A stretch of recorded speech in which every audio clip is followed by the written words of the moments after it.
Boa tarde, bem-vindos a mais um estudo do Livro dos Espíritos na tarde de hoje. E vamos iniciar com a nossa prece, pedindo a Deus e a Jesus por mais um estudo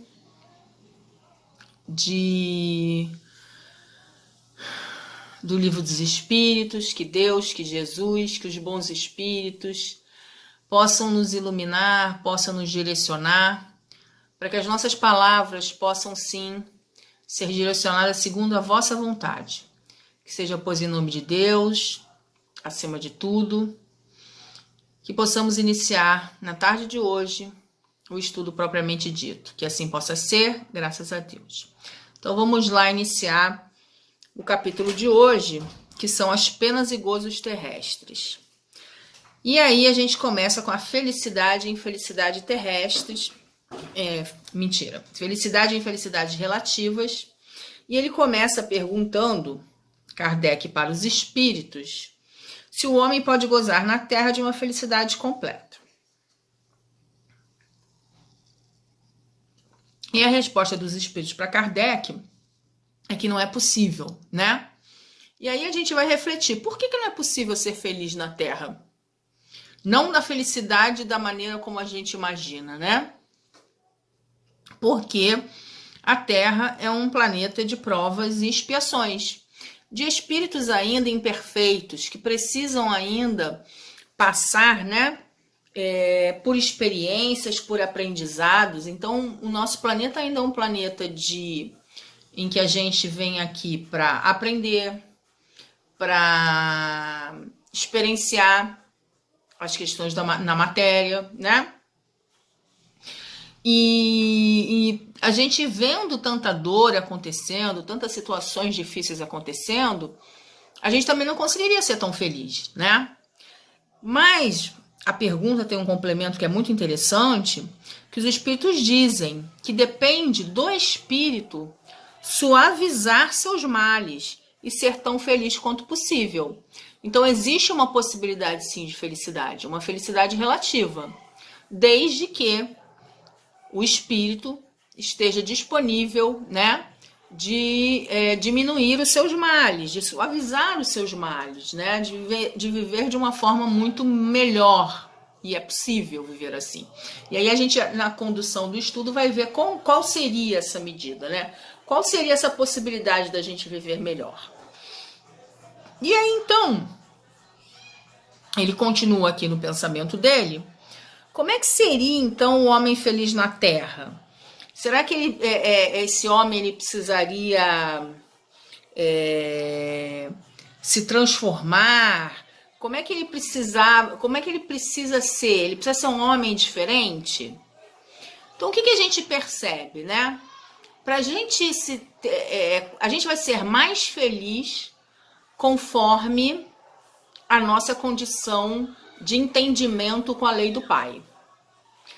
Quando a gente vai se aproximando desse entendimento, a gente vai percebendo que a matéria não é mais tão importante e a gente não valoriza mais ela tanto quanto a gente valorizava, né? A gente vai se poupar mais, né? Perder menos tempo com tantos vícios.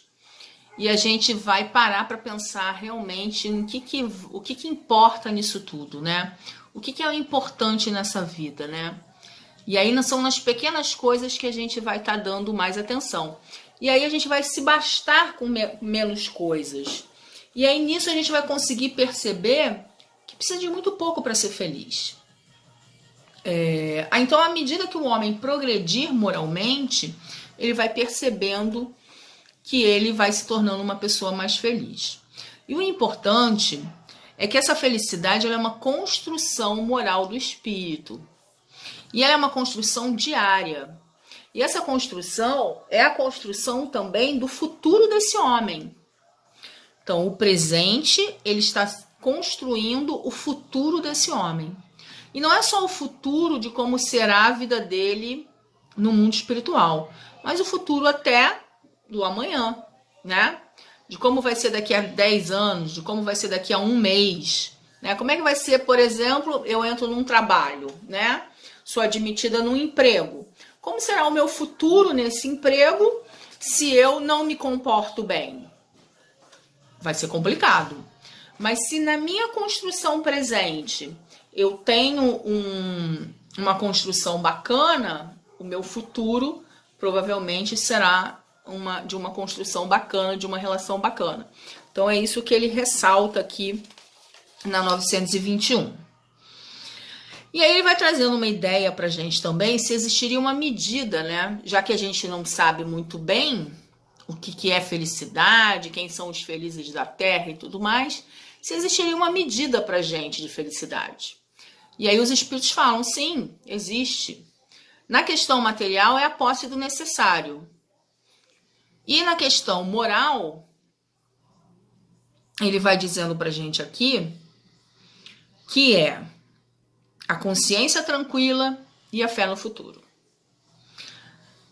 Aí um desdobramento dessa pergunta, já que ele fala aqui que é a posse do necessário, né?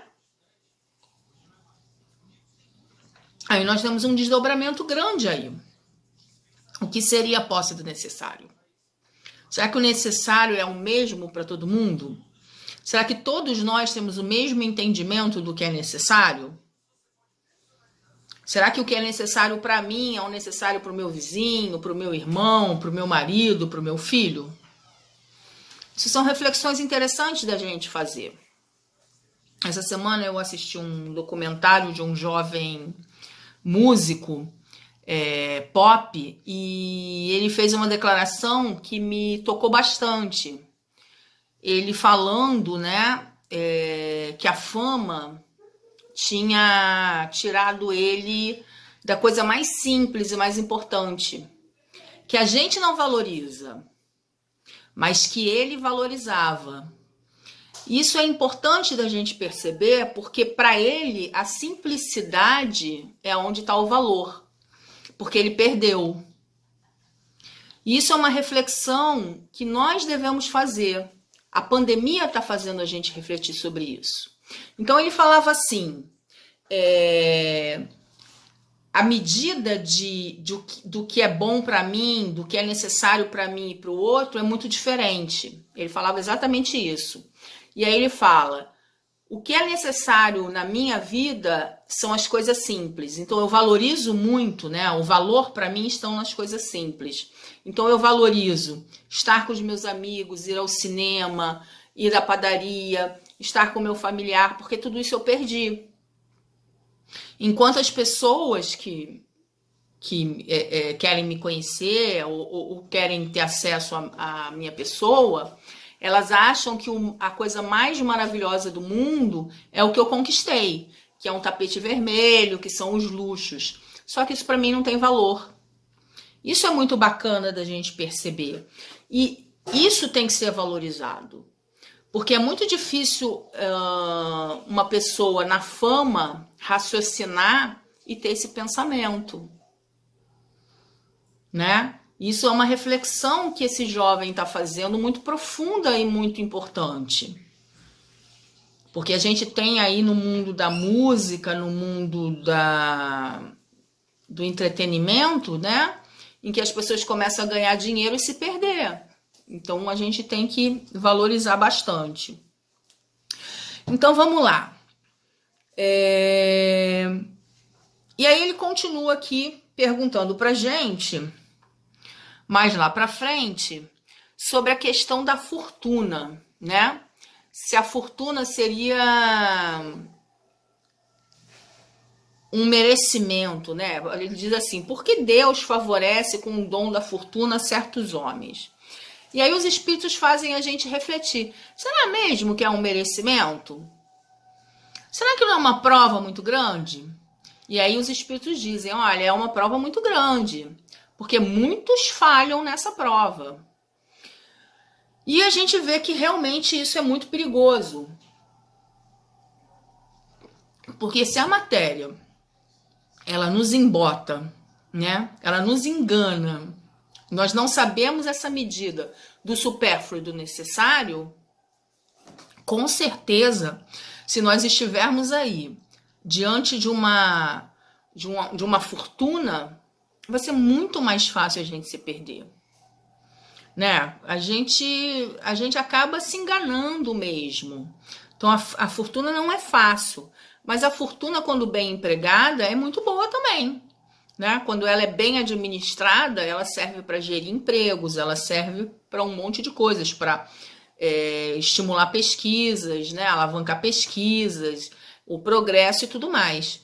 Mas é o que ele fala, muitas pessoas acabam falhando nessa missão.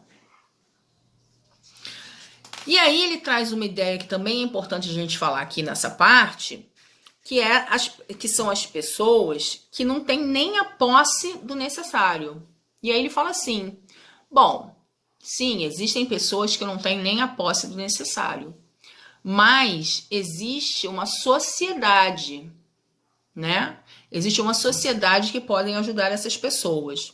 Essas pessoas, né, a verdadeira dor dessas pessoas, o verdadeiro sofrimento está aí, que são as dores do corpo e as dores de passar fome.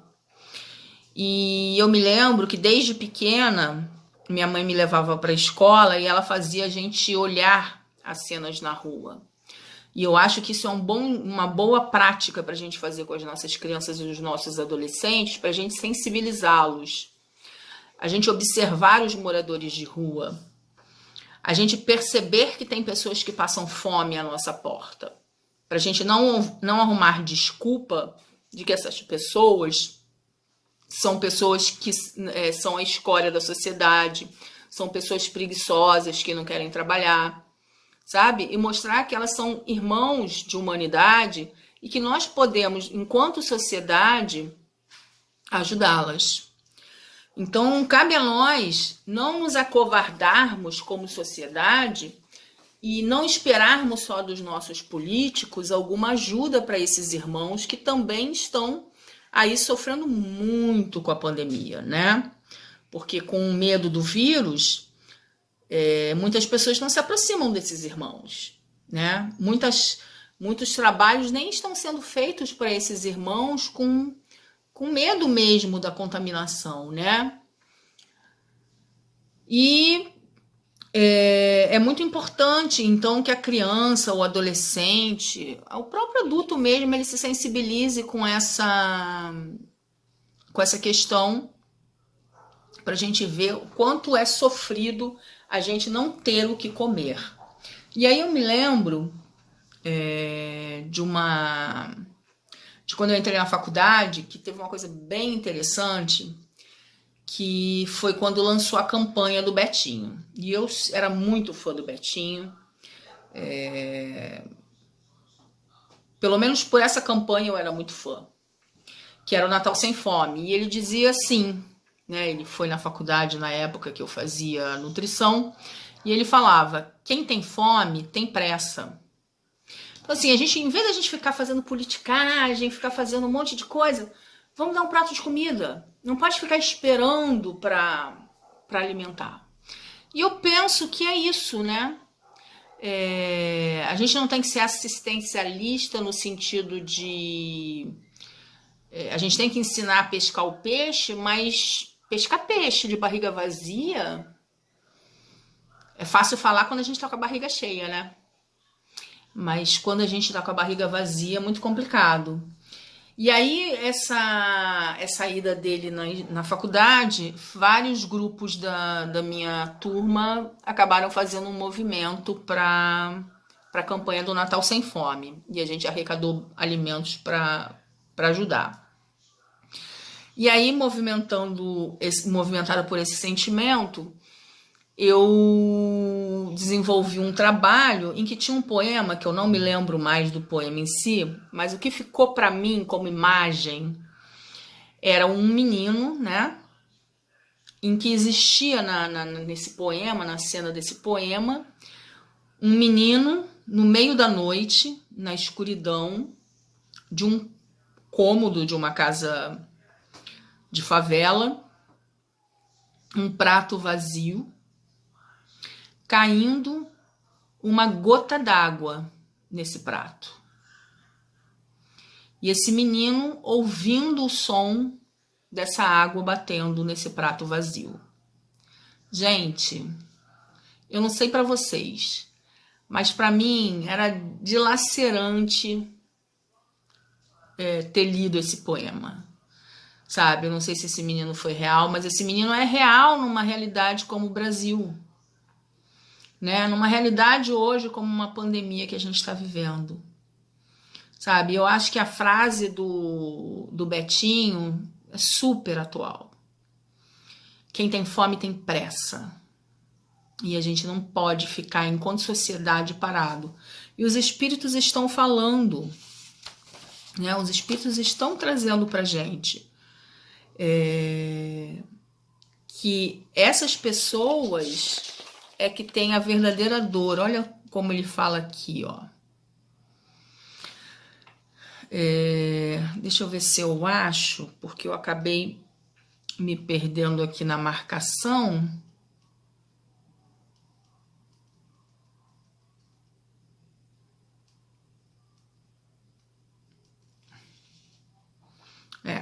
Eu não sei onde está exatamente isso, mas ele fala exatamente disso. Que uma sociedade organizada... Ah, tá aqui. O homem só é verdadeiramente infeliz quando sofre a falta do que é necessário à vida da saúde, à vida e à saúde do corpo. Talvez essa privação seja culpa sua. Então, só de si deve se queixar. Se a culpa for de outrem, a responsabilidade recai sobre aquele que a houver causado. E aí, por isso que eu falo da sociedade, né? Nós, como sociedade, somos responsáveis nesse papel.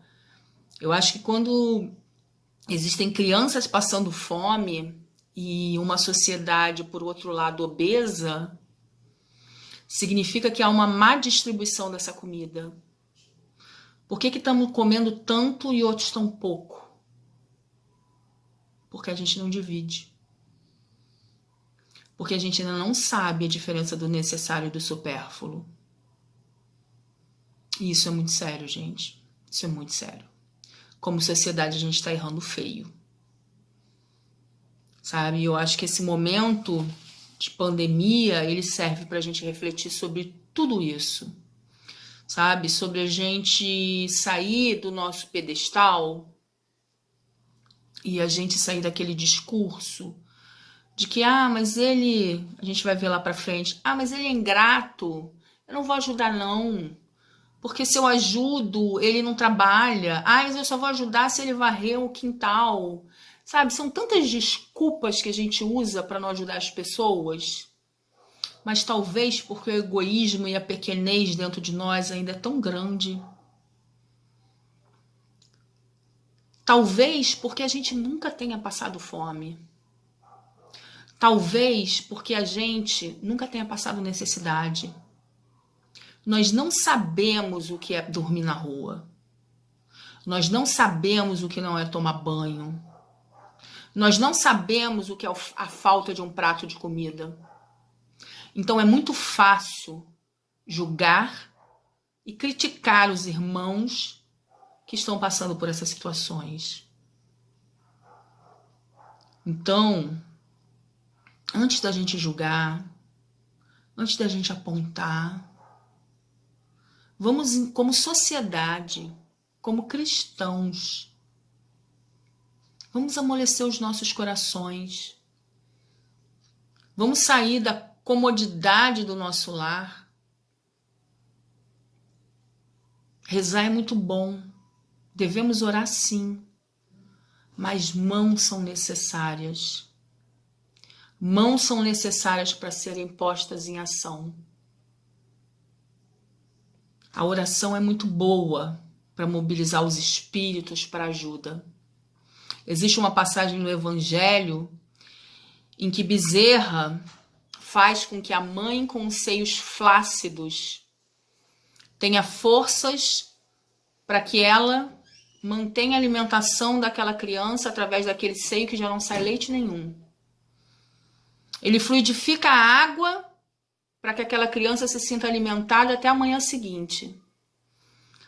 Porque espíritos irão influenciar pessoas para auxiliar aquela mãe.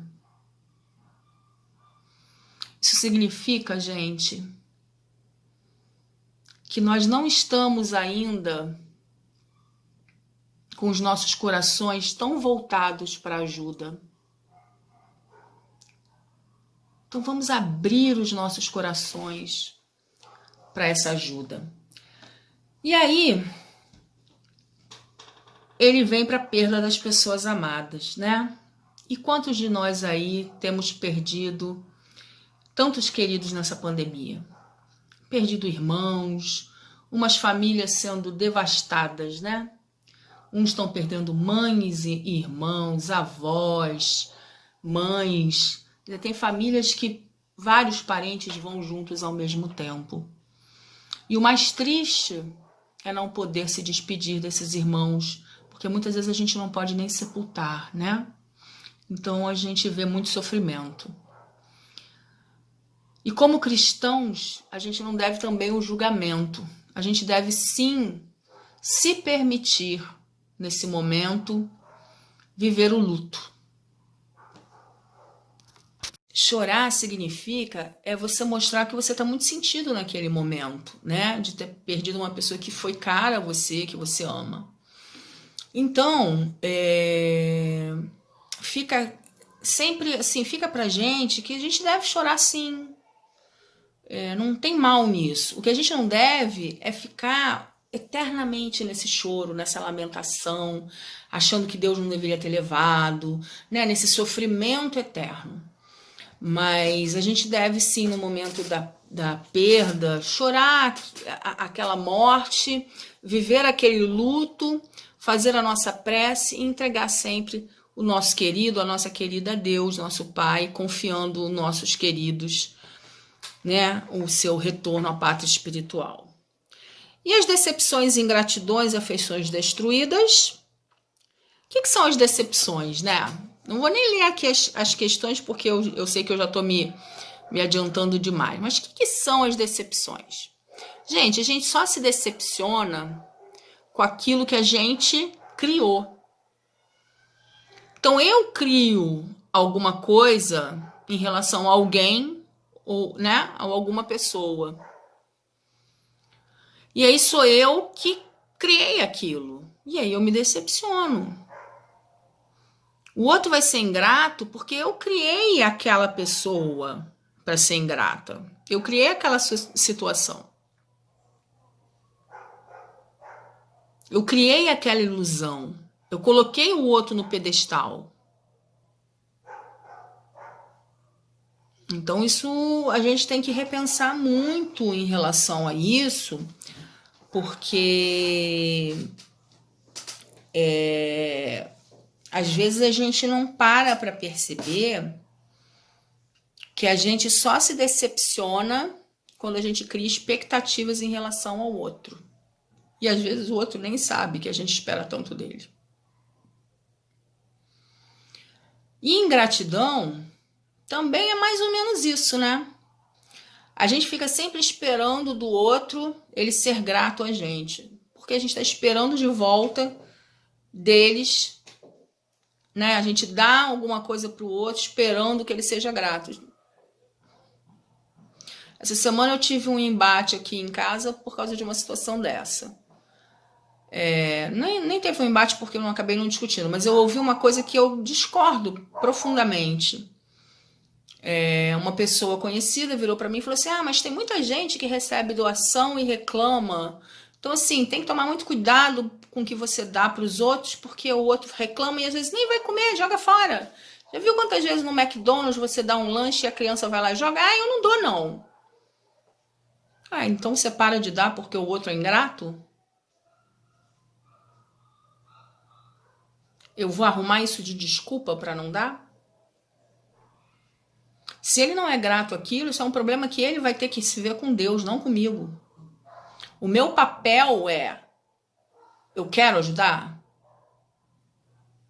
Eu me sensibilizei com aquilo? Eu quero ajudar para mostrar para os outros? Ou eu quero ajudar porque realmente eu acho necessário. Então é por aí. E as uniões antipáticas? Visto que os espíritos simpáticos são levados a se unir, por que então tem uniões aqui na Terra que são antipáticas? Por que falta uma certa simpatia entre as pessoas, né? Porque existem afeições que são da alma e tem afeições que são do corpo. Lembra aquilo que a gente falou sobre necessário e supérfluo? Que a gente se perde? A mesma coisa existe na questão da matéria do corpo, né? Que o corpo é uma matéria. Então, a Alba tem uma coisa que ela fala sempre pra gente do pó do pirlim-pim-pim. Provavelmente, né? Ou não. Mas a gente se engana com esse pó de pirlim-pim-pim. Vem aquela coisa maravilhosa, né? Aquele homem maravilhoso, cheio de pó de pirlim-pim-pim. A gente lá com a matéria lá 1000 e se encanta por aquela coisa. Só que quando vai conviver, vai comer um prato de arroz e feijão, né, com muito sal, descobre que não é nada daquilo. E essa união foi feita na base da matéria, por interesses materiais. Seja por beleza, seja por dinheiro, qualquer interesse material que esteja aí vinculado. E aí essa relação ela não vai para frente. Agora, quando é uma relação de alma, não é que ela vai ser uma relação perfeita. Mas quando ela é uma relação de alma, vai existir o interesse dessas pessoas delas seguirem adiante, né? E por aí vai. Eu tô correndo um pouquinho porque eu já tô no adiantado da hora, tá? O meu vídeo já tá se estendendo demais e o pessoal vai ficar nervoso comigo. E o temor da morte. Por que será que tememos a morte? Tememos a morte porque provavelmente não temos ainda em nós a certeza do futuro. Essa construção do futuro ainda não é uma certeza em nós. Tememos a morte muitas vezes porque sabemos ainda que somos devedores da lei do Pai.